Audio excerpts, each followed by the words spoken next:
We remain steadfast in our commitment in delivering local news that matters, stories that inspire, enriching the lives of Filipinos in Central and Eastern Visayas, in the Philippines and across the globe.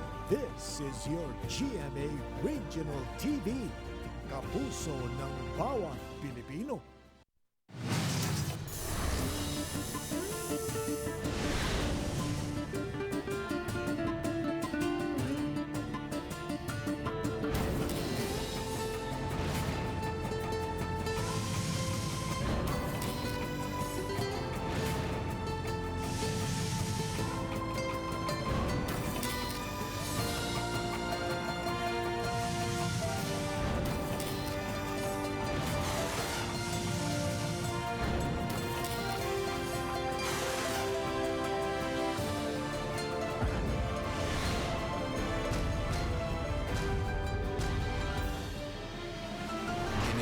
GMA Regional TV, Balitang Bisdak.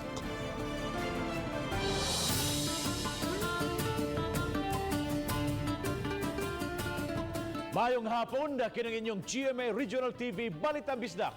Ang bugtong kasaligan, kasandigan o kanangpan sa mga Bisaya. Ako si Bobby Nalsaro. Nga maghatod sa labing dako og mga nagunang balita nga mahinungdanon sa Central ug Eastern Visayas. Sa ngalan ni Alan Domingo, ako si Nico Sereno. Ako si Cecil Kibad Castro, live sa GMA Complex sa Dakbayan sa Subo.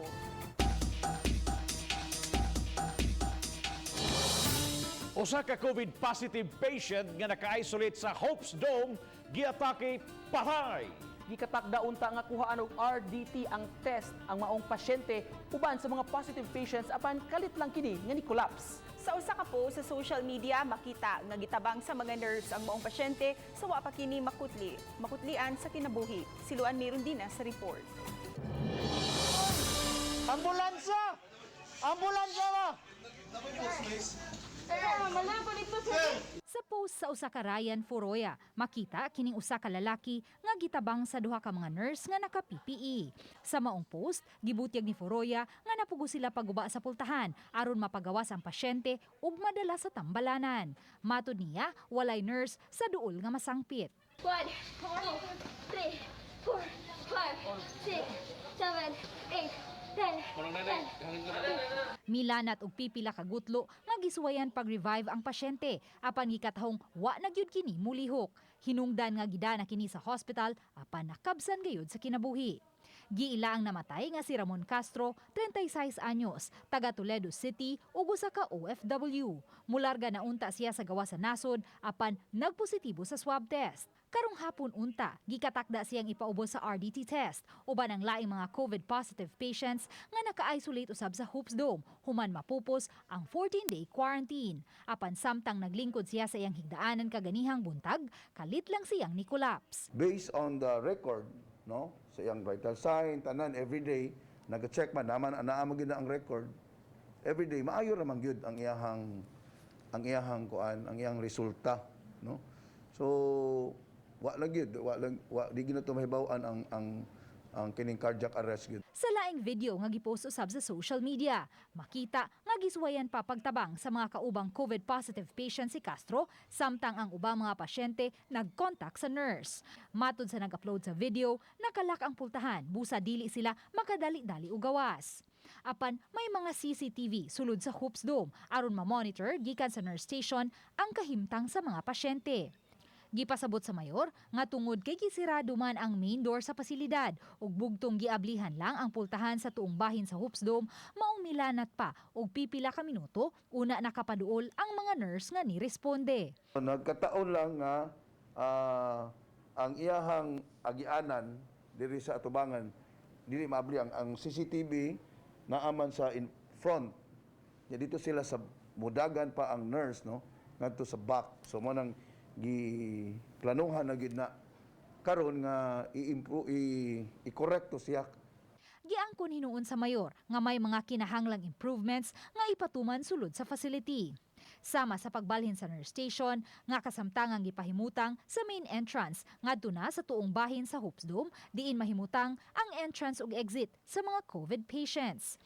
Gitataw sa mayor nga kagahapon lang gyud nakig-dialogue ang crisis manager sa mga COVID positive patients aron hisgutan ang ilang mga yangungo ug unsa man ang gikinahanglan pang i-improve sulod sa facility.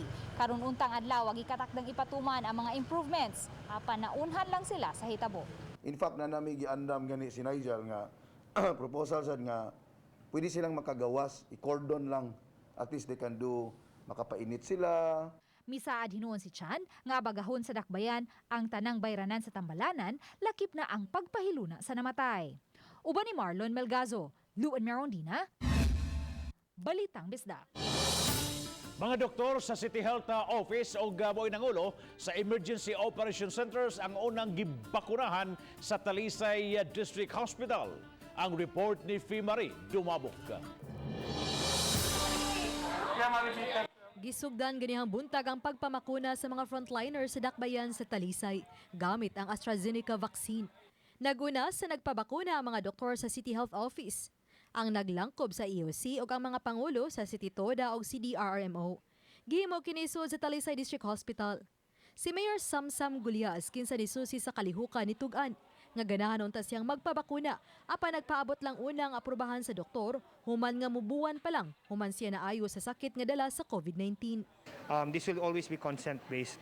If dili uyon ang katawhan or ang frontliner na magpabakuna siya. As far as the safety of Astra and Sinovac, ang ako rin yung pwede ingon is that I am not an expert but I trust what the doctors say. I trust what DOH says. Gipasabot ni Gulyas ka ang mga bakuna alokasyon alang unta sa mga health workers sa Talisay District Hospital. Apan kinabakunahan naman sa Vicente Soto Memorial Medical Center. Gikan sa TDH, nakapangayo ta og bakuna para sa ato mga medical frontliners diri ug mo na nahitabo karon sa swabbing teams, disinfection teams, disaster teams kanang tanan nagatubang og COVID mo na atong gihatagag priority. 430 vials sa AstraZeneca ang ihatag karon hangtod sa weekend.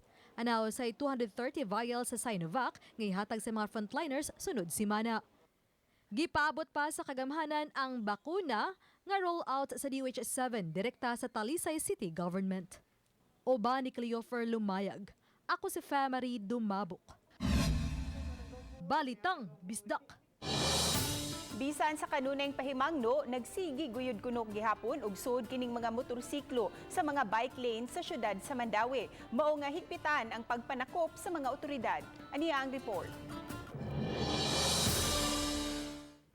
Sa Dan AC Cortez kun diin gipahimutang ang dedicated bike lanes, daghan gyud kuno gihapon ang mga traffic violators. Pagsusi namo kaganiha sa lugar, ubay-ubay sab ang mga nagmotor nga adto musubay aron makalikay sa bugat nga dagan sa trapiko. Labi na kun mahawan makadyot ang bike lanes kay menos ang nagbisikleta. Matud sa Traffic Enforcement Agency of Mandawi kun team, gihigpitan na sa nagkadaiyang ahensya ang pagpanakop aron madisiplina gyud ang mga motorista. Taga HPG Highway Patrol Group nga usahay mo kuyog sa atong kanang operasyon kay documentation sa nila kay nakita sa Mandawi City nga kusganon sa pagpanakop ani mga violators. Karong tuiga lang, sukad gihigpitan ang mga operasyon, mukapina sa 360 ka mga motorsiklo ang ilang nangadakpan. Ang ilang kalapasan ang pag-disregard sa traffic lane nga musubay sa dili nila agianan. Auhag sa team sa mga nagmotorsiklo ug bisan sa uban nga motorized vehicles, siguroon nga hawan gyud ang bike lanes alang sa kaluwasan sa mga siklista. Pahingusgan hantod ma-educate ang mga motorcycles. Kaya motorcycles maging maka number 1 ng violators ana. Nya mo-operate during sa peak hours. Uba ni Edward Tubilan, Nico Sereno, Balitang Bisdak. Mga bato diin nakakulit ang pulong Magallanes sa letrang Portuguese ug ubang marka, makita paghihapon sa Homonon Island apan na vandalize na kini. Atong tan-awon pinaagi ining report. Nagtana mo ang historian ug UP professor nga si Rolando Borinaga nga nagsusi sa mga bato. Ang usa ka bato dunay nakakulit nga Portuguese character ug makita ang pulong Magallanes. Giduhan nga si Ferdinand Magellan ang nihimo nini. Samtang sa laing bato nakasulat ang initials nga Martin de Ayamonte o Cristobal Rabelo nga giingong anak ni Magellan.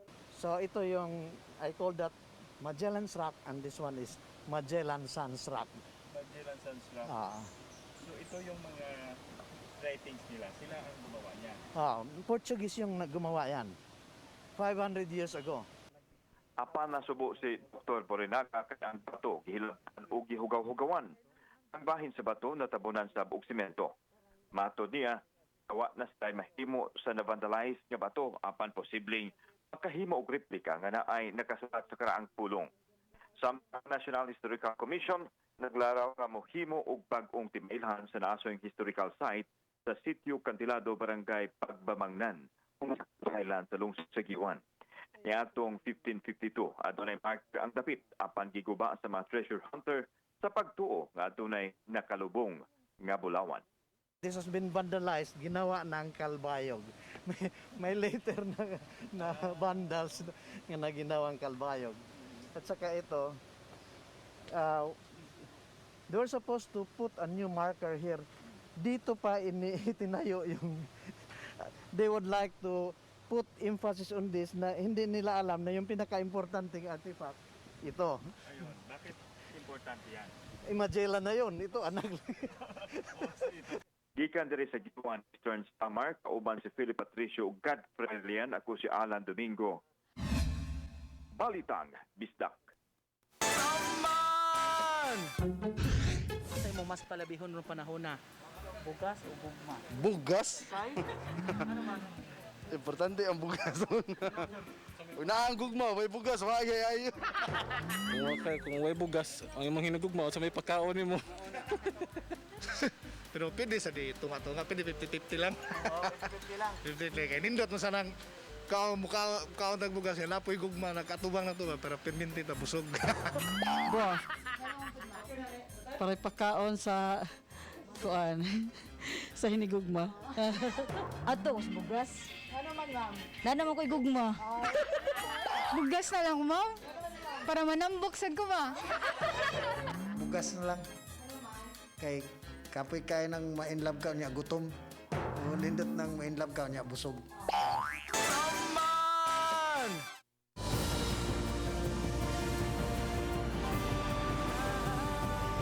Kini ang GMA Regional TV Balitang Bisdak.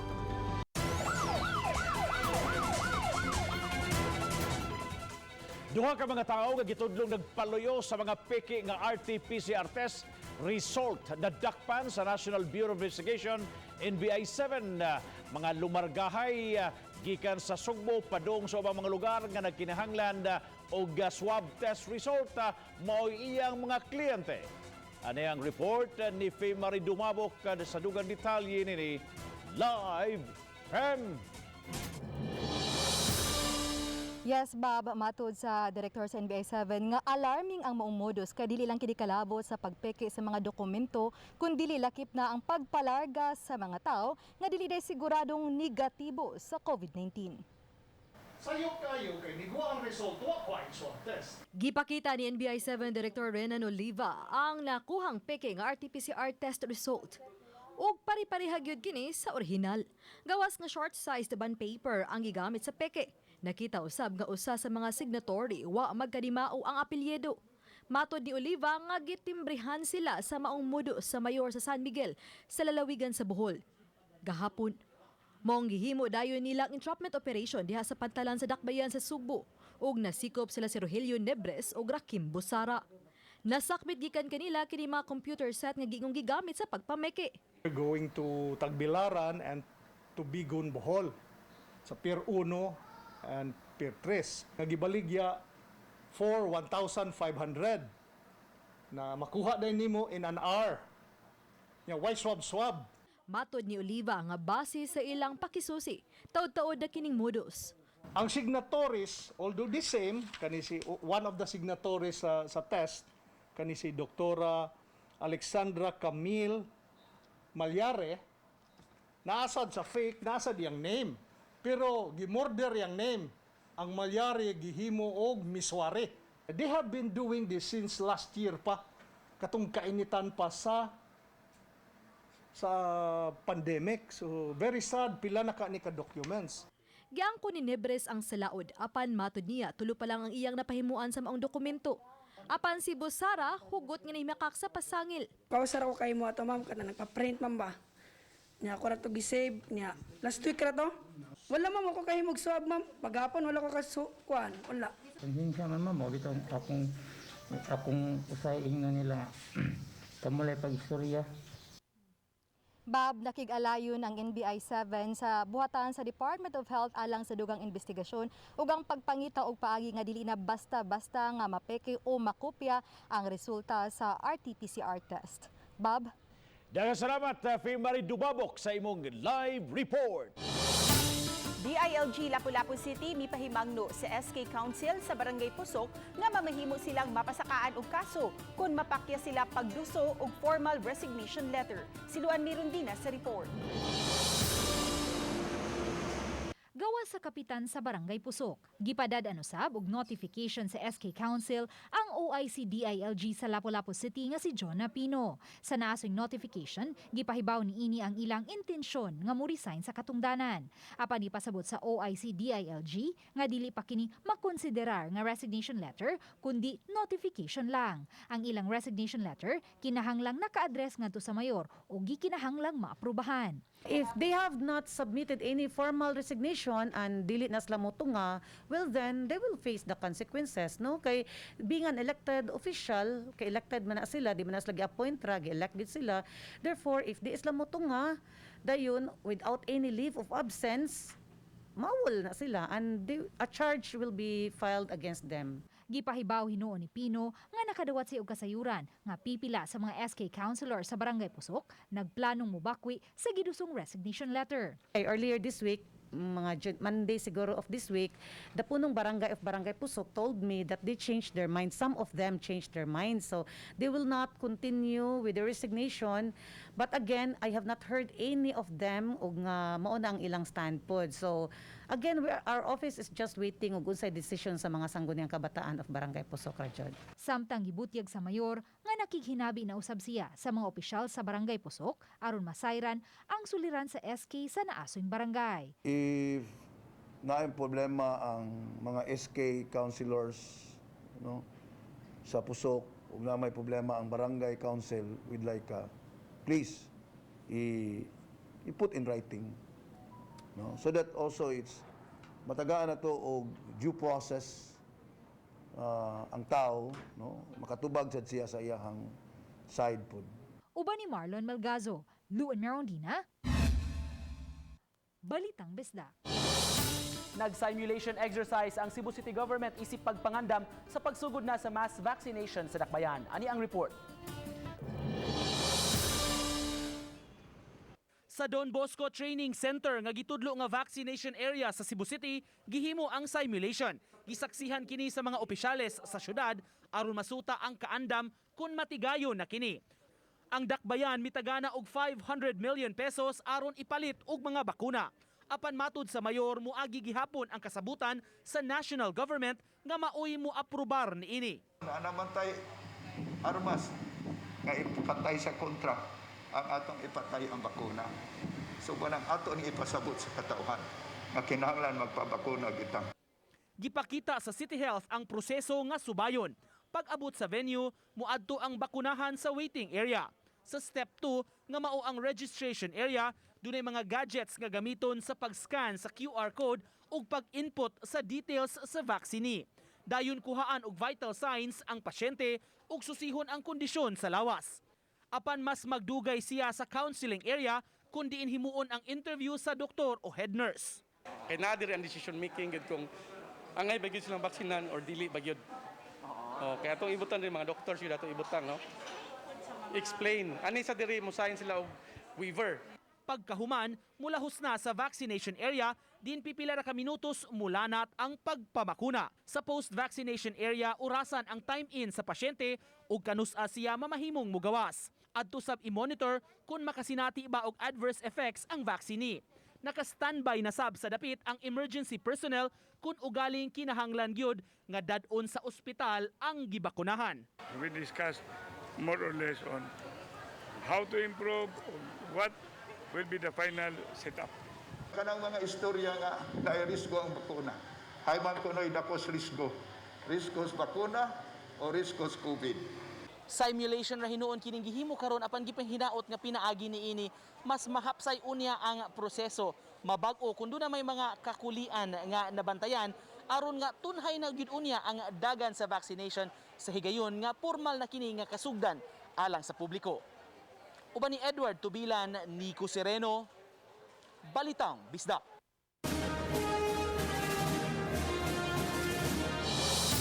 Sa ika-500 sa katuig paghandom sa unang circumnavigation sa kalibutan dinahimong kabahin ang Pilipinas gipanguluhan ni Presidente Rodrigo Duterte dito sa Giwan, Eastern Samar. Gibuksan niya ang quincentennial marker nga gipabarog sa lungsod. Kauban niya ang pipila ka mga sundong opisyal sa unveiling sa historical marker nga gipasugdahan sa National Historical Commission of the Philippines o sa National Quincentennial Committee. Sa iyang pamahayag gipahimugatan sa pamuno nasod ang pagkahimong bahin sa mga dapit sa nasod sama sa giwan sa makasaysayanon nga paglibot sa kalibutan o circumnavigation nga gipasugdahan sa mga Spanish explorer. Nagbukas usab kini sa kahigayunan sa nasod aron maangkon ang pagtuo og sa samang higayon, maangkon sa nasod ang unang labing kadaugan batok sa mga Espanyol nga unang mitaak sa yuta sa giwanon. I hope that we commemorate these events that shaped our history 5 centuries ago. We may reinvigorate the historical and social civic consciousness of the Filipino, especially among the new generation.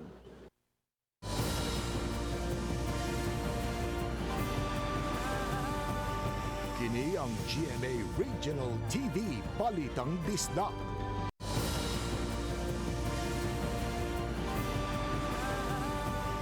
Kini ang GMA Regional TV Balitang Bisdak. 19 ka mga mananagat ang taga Santa Rosa, Olango Island, Dakbayan sa Lapu-Lapu kansang motorbangka nalunod na luwas sa motorbangka nga iya sa anak sa mayor sa Bato Leyte. Sa may Dawanon Islet sa Bato Leyte. Nabangalan ang naasoy mga mananagata sa anak sa mayor nga si Mark Nile Hertus. Sa pagkakaroon nakauli na ang maong mga managat sa Santa Rosa o nakuha na usab ang nalunod nila nga motorbangka. Gipasabot ni Filomena Agosto tag-iya sa motorbangka nga ang 19 ka mga lalaki mga kanhi boatman sa mga island hopping activities unta sa Isle Olango Island. Apan tungod sa pandemya panagat na lang ang ilang panginabuhian. Wala gipamulta ma'am, gitabangan, girisyon, gipaluna pag yun ni coordinate yung maayo sa among kapulisan diri sa Olango. Talisay City Police mi pagawas og siyam ka mga golden rules nga ilang subayon nga magiya kanila sa ilang pagdawat sa mga tawo nga mobisita sa police station. Ang report ni Femari Dumabo. Kung ikaw adunay tuyo sa Talisay City Police Station, desk officer ang masugat kanimo uban sa greetings nga mayong buntag o maayong hapon. Magpaila ang pulis og mangutana usab sa ngan sa bisita niini. Gikinahanglang ubanan kini sa tono sa pagkamahigalaon ug pagkamatinahuron. Apan na usab gihapon ang pagka-firm isip pulis. Siguro no sab nga dunay matanyag nga tabang sa kliyente bisan kun wa sa estasyonan ang kinahanglan. Lakip sa mapatuman niini ang mga sakop sa Police Community Precinct. Magsilbing pahinumdum kanila ang tarpaulin sa Service Golden Rules. Wa man gyud mga sa station nga kanang why problema. Most of them they have problems. So the police should be there to help and in a manner nga ma-accommodate gyud. So naghimo tag Service Golden Rules kay aron mao nay guide kay bali sa atong police. Gipaniguro ni Police Corporal Aris araw-araw nga bisan sa ka-pressure sa trabaho, dili nila kini makalimtan. Naningkamot usab silang dili madas emosyon sa ilang pag-atubang sa mga tao nga dunay reklamo. Idira po na mo og maayo kung nailang sa kay mainit ang ilang kuan, pa-pressure sila. Kalma ra pod mi, courteous ra pod mi nga magpaubos ang punmi, dili ang punmi mangisog. Pipila sa kliyente sa Talisay City Police Station mitataw nga mas komportable sila sa bagong pamaagi karon sa kapulisan. Start dito, approachable kayo ang mga kaning ato ang police diri sa Talisay. Accommodating pod kay permiro pataw ni nako nga diri ari kuha aning incident report. Kung di lang ta kanang dautan, okay raman sad sila mutagad sa mga tao kung wala sa dautan sa gibuhat. Kay napaman sa pandemya, gipaniguro usab gihapon sa kapulisan nga masunod ang health protocol.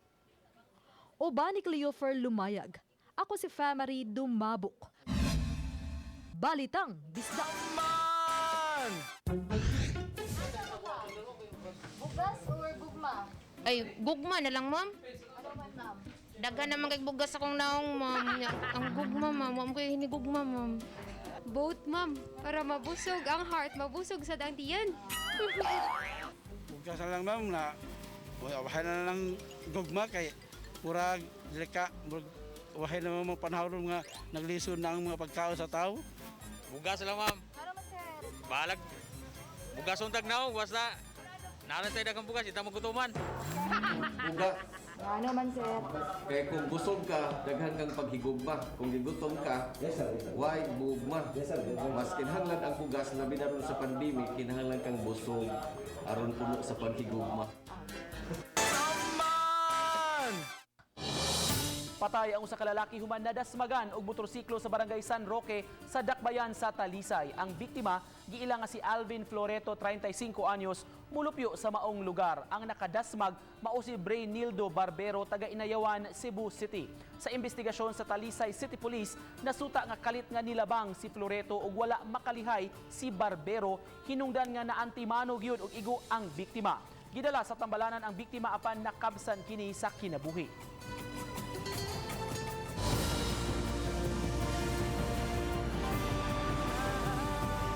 Kini ang GMA Regional TV Balitang Bisdak.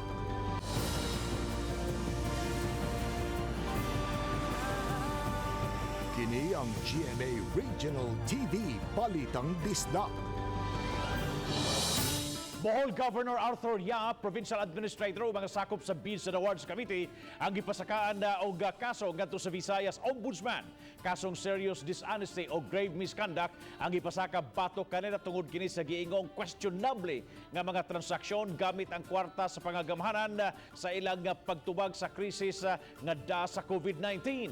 Ang gipasaka sa mong kaso mong kanhi mayor sa Dakbayan sa Tagbilaran nga si Dan Lim. Giingong overpriced ang ilang gipamalit sama sa 8 ka mga motorsiklo nga gamit alang sa communication and security system, support ambulance, mobile X-ray ug uban pa. Gi-question usab ni Lim ang mga credential sa mga suppliers apan gihimakak sa gobernador ang mao mga pasangil ug suma pa nga andam nila kining tubagon nga gipagawa sa statement ni Governor Yap. Matud pa nini nga paboriti ka ang nagpaluyo sa pagpasaka og kaso patok nila ni Lim. Malisyoso kini ug walay basihan. Ilabi na tungod kay ila kining gibuhat samtang naningkamot ta nga mapanalipdan ang atong lalawigan sa batok sa pandemya.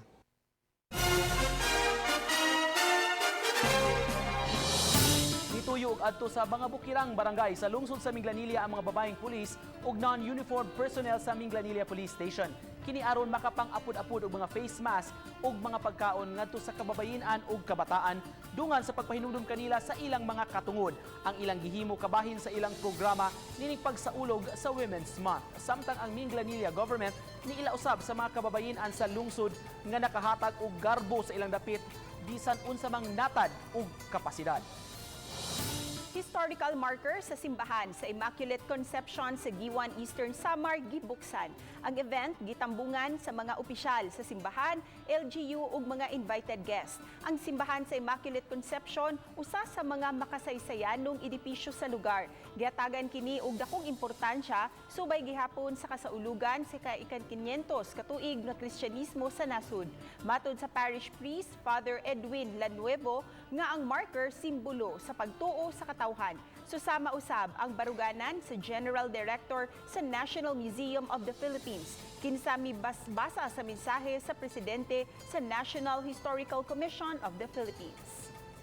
I also thank all our visitors, local, national, and from abroad, for gracing this occasion and for coming to see us and discover us like Magellan and his company. I end with the hope that they in turn may be inspired by this historic trend, similarly embody the same virtues of humanity and magnanimity that our ancestors exemplified in the past, and in turn serve as a shining example of these truly Filipino cultural values for future generations to imitate and emulate.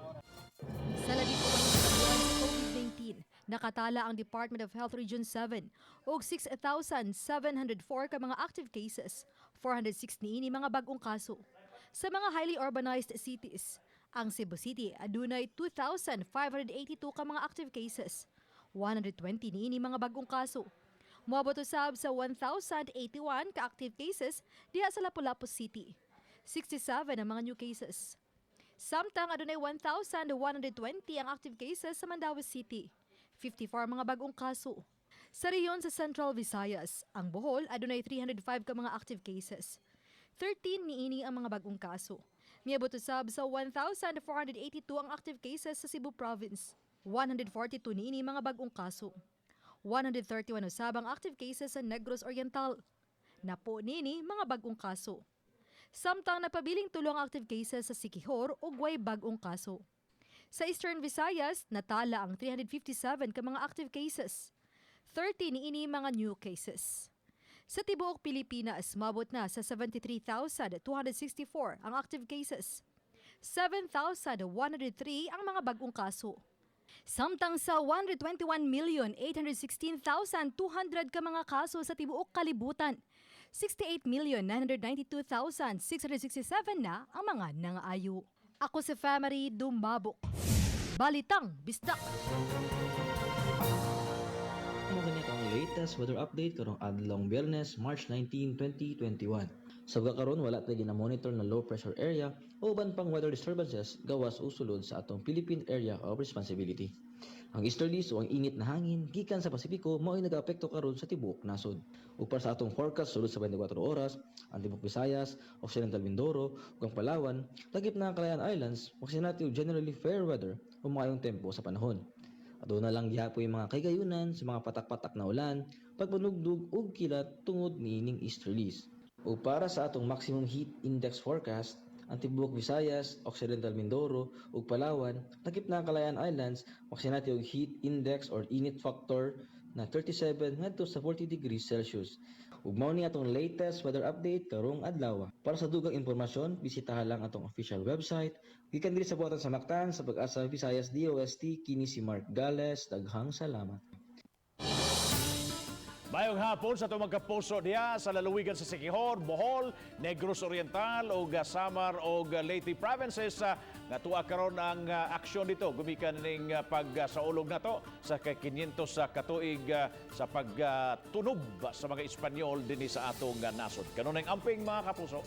Daghang salamat sa mga kapuso nato apil nang nasa gawas sa nasod nga nakisayod sa mga dagko ug dag-unang balita sa rehiyon sa nga ni Alan Domingo. Ako si Nico Sereno. Ug gikan namong tanan dinhi sa Central ug Eastern Visayas, ako si Cecil Kibod Castro. Ang inyong balita nga among balita kay matagdukal nga balita mahinungdanon. Kini ang inyong GMA Regional TV Balitang Bisdak.